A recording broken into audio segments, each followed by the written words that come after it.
Hello everyone, you are welcome to today's lecture, still on methods of teaching biology.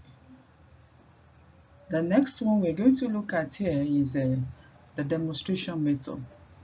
But before we go on that, I want you to bear it in mind that the method or the strategy you are going to use in teaching any concept will depend on the concept, the content of the concept that you want to teach. That is, it is not the same method or strategy that you use for all the topics. And that is why we have varieties or different types of methods of teaching biology. You can employ one, two, three, four, many more, many methods in the teaching of biology. We have so many strategies that we can use to teach biology, but we're just going to look at a few of them here. So the first one we're looking at is demonstration method. The demonstration method, in demonstration method, the teacher demonstrates. When the teacher demonstrates, that is, the teacher demonstrates what the activity is all about, the activity on a particular concept, demonstrate it to students. In this case, it could be the teacher alone doing the demonstration or with the assistance of one or two students. It's a concrete experience that the students are exposed to. The students are experienced and exposed to structuring information and activities into meaningful instructional framework. The teacher tries to do this, before the class begins. The teacher needs to do this demonstration, carry it out in advance to be able to know or predict what the outcome or outcomes will be. In this case, the students gain practical experiences from the demonstration. Both the teacher and the students participate because as the teacher does it, the students also participate. Then another thing we need to know is that it costs less and takes less time. It's in fact, this method is good in a situation where you have large class and there are limited materials. That is, the available materials cannot go around all the students. This method improves the students' power of science skills such as observation and inference. Even though not all the students have the opportunity to try their hands on something new, they can still observe as the teacher and few students carry out the activities. Now, the next one is inquiry method. The inquiry method is student-centered. It involves seeking knowledge through questioning, or what you can refer to as investigative in nature. The students ask questions, and in the process of asking questions, they generate knowledge through a sort of creative thinking to synthesize information into the new knowledge. So while they are trying to carry out, investigation through series of questioning on their own, they generate information into the new knowledge that is about to be learned. Students search for possible solutions and make observations. This type of method increases or encourages a curiosity in a student. Another method is discovery method. Discovery method is also student-centered. It involves a sequential design of varieties of tasks that leads to discovery of concepts to be learned by the concept that students are to learn. That is, you have series of tasks which are sequential. These are the ones that students will carry out in a sequential way that will lead to discovery of the concept to learn. Students identify the key principles of the concept and they take active role in learning or in the learning process by solving problems that lead to new discovery or new concepts. They'll be allowed to explain their ideas and the teacher tries to assess the ideas and provide feedback. This is just to ensure that the actual concepts to be learned by the students are actually those things that are being discovered. When teacher guides the student through the process, that is stating the sequential instructions or steps to follow, we refer to that as a guided discovery. But when it is the students that have discovered or has brought out or itemize the steps on their own, then it becomes unguided discovery method. This method improves students' ability to make observations, but it requires a lot of time and effort. And so this type of method most times does not allow the teacher to cover lots of ground. In some cases, the syllabus may not be covered.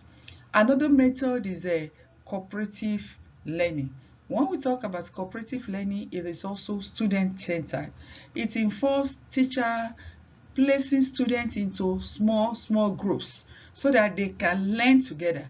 They can identify topics or concepts that they will learn together. What the teacher does after grouping the students into small groups, the teacher helps them to identify topics or concepts that will encourage curiosity. That is, that will encourage them to be curious and ask them to, provide outlines or guidelines to study within their group. And in the process, the teacher monitors the students and also evaluates their outcomes. But one thing that is important when the teacher is placing them into small groups is that the teacher should ensure that the students that are placed into smaller groups or into groups are students with mixed talents or mixed talents, or you can say mixed efforts, or mixed, that are blessed, or they have mixed activities, are good in different activities. Maybe some that are good in cognitive domain, some that are good in the psychomotor domain, some that are good in the different types of domains. The three different types of domains that we have should be mixed together. It is not that you create a group where you know that yes, these ones are very intellectuals, they have very good cognitive domain. It will not help the group, and it may not help the learning to take place in the group. The teacher also needs to manage the student so that the students will be more productive. The teacher needs to manage them so that they will not be playing, and the objective or the aim of putting them into groups, which is mainly to learn, will be achieved. The teacher assign roles to students as they work in groups. In the group, somebody has to be a leader. There will be leader of the group. There will be the leader organizes the group. Then there will be somebody that will act as the manager of the group. The manager of the group will be in charge of the materials, how to get the materials, how to clear the materials, and all that. And somebody also will be a recorder. The recorder will be the person or the student that will be recording all the processes, whatever they have done, and the outcome and everything. While you also have the reporter. The reporter is the person that will read it out. So you know that yes, recorder, for example, will be somebody that is very good at putting down or recording or writing something, and somebody that is very good at organizing will be the leader. So you cannot just put some people or those ones that are good in just one area together.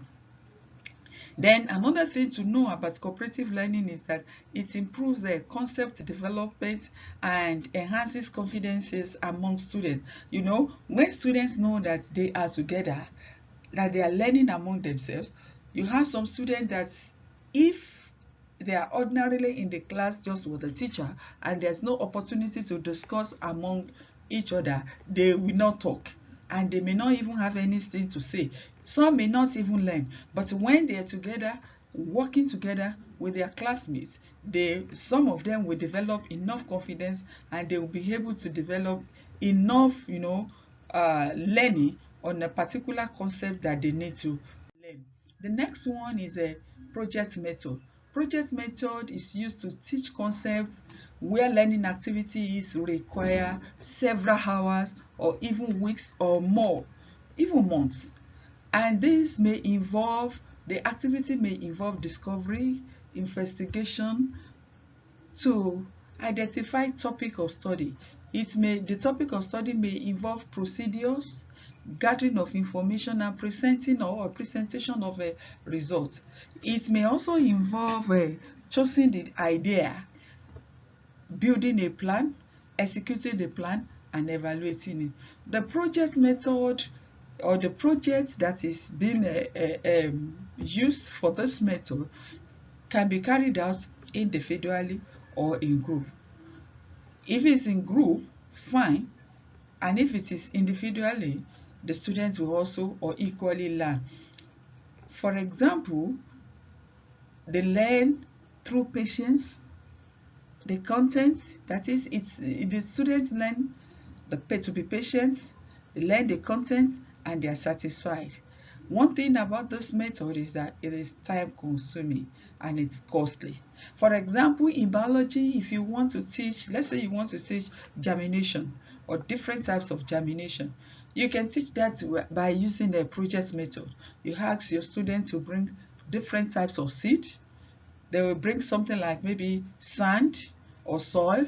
They bring the containers, tins or maybe plastic containers, and you ask them to come and plant that in the laboratory. Now, the planting will be in a day, but it will not germinate in a day. The two different seeds will not germinate in a day. So you can see that the learning is going to take more than, several hours. Will take days. So that type of concept will be learned by students trying to observe all this, and they try to record, and they try to, as they execute the planning, they try to record it. And when they record what they have seen, the teacher will evaluate what has been recorded. Then the next one is a laboratory method. This one involves engaging in real experiments in laboratory. Students will be allowed to carry out the experiments on their own, and they will experience the scientific activities in the laboratory. When we say scientific activities like observation, communication, deduction, all the science process skills, they will experience all this in the laboratory. There are three basic steps in this method. The first one is pre-laboratory discussion. That is the time when the teacher explains what will take place, what they're about to do, the activities, the laboratory activities, the experiment they want to carry out, what it is, what is all about. Then the next step is giving directions. That is the stage at which the teacher directs the students, giving explanation of the laboratory exercises. Then you have post-laboratory. The post-laboratory is a discussion about presentation of data and observation. That is when the teacher explains how to present the data and observation, and the students present this accordingly by writing such down in their various notebooks. This method promotes scientific attitude. When they carry out this, it promotes in the laboratory, it promotes scientific attitude, promotes inquiry, promotes their conceptual development, promotes also the scientific skills, and a lot more. Another method is a discussion method. Discussion method is an exchange of ideas between the teacher and student. It's a process of interaction between the two, where questions are asked and answers are given, on both sides, and it now becomes interactive. And in the process, student feels, comments, experiences, problems, difficulty in understanding, any point or idea are being clarified by the teacher. This method develops and improves student communications, because students will be asked questions, they will give answers, and teacher also will be asked questions. The teacher will also give answers and clarify some difficult points, or some difficult ideas that are difficult for students to understand. Then you have another method which is referred to as field trip. Field trip is a method of teaching where the biology teacher incorporates field work in teaching. The students will be taken out to have first-hand study of natural and a man-made, information or knowledge that cannot be brought to the classroom. For example, if the teacher wants to teach students something on habitat, maybe aquatic habitat for example, and the teacher now takes the students out to an aquatic habitat, maybe a river, or depending on the type of habitat, the type of aquatic habitat that the teacher wants them to learn. Or man-made. Man-made could be something like industry. For example, if you are teaching preservation of foods or food preservation in biology or microorganisms and the rest, you take your student to food processing industry or factory that see how foods are being preserved. So it will be easier for them to understand, to learn, than just teaching that theoretically in the classroom. And this industry cannot be brought into the classroom. Aquatic habitat cannot be brought into the classroom. So when you take students to field trip like that, students are able to get first-hand study of this information or knowledge. One thing about field trip is that it involves planning and instructional activities before the commencement of the trip. That is, before you as a biology teacher takes your students out for this field work, you need to plan, and it involves planning and the instructional activities, that is those things that will be needed and those things that are to be learned. You need to plan very well so that the students will learn the appropriate thing or the main thing they were being taken out for field work to learn. Now, those are just the few teaching methods that we're going to look at. Now, before we close this lecture, I want us to look at teaching technique. What do we mean by teaching technique? When you talk about teaching technique, these are methods and strategies used by a teacher to deliver knowledge and facilitate learning. That is, the methods and strategies that you use, that biology teachers use to facilitate learning, to deliver knowledge, are what we refer to as a teaching technique.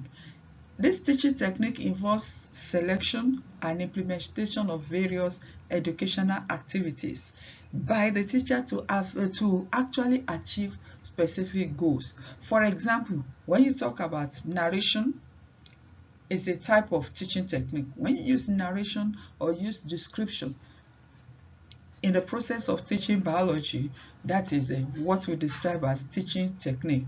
Then we also have teaching skills. Teaching skills are specific instructional activities and procedures that a teacher may use in classroom. So teaching skills are actually specific. They are procedures that a biology teacher may use in classroom. For example, probing questions. When you give probing questions, or you have teachers giving probing questions, I order questions, verbal or silent non-verbal communications, illustrating and use of examples, these are skills. All these things are, specific or particular to, a teacher. But the main thing is that they are all there to promote learning and to help students to learn the concepts that are being transferred or being exposed to them.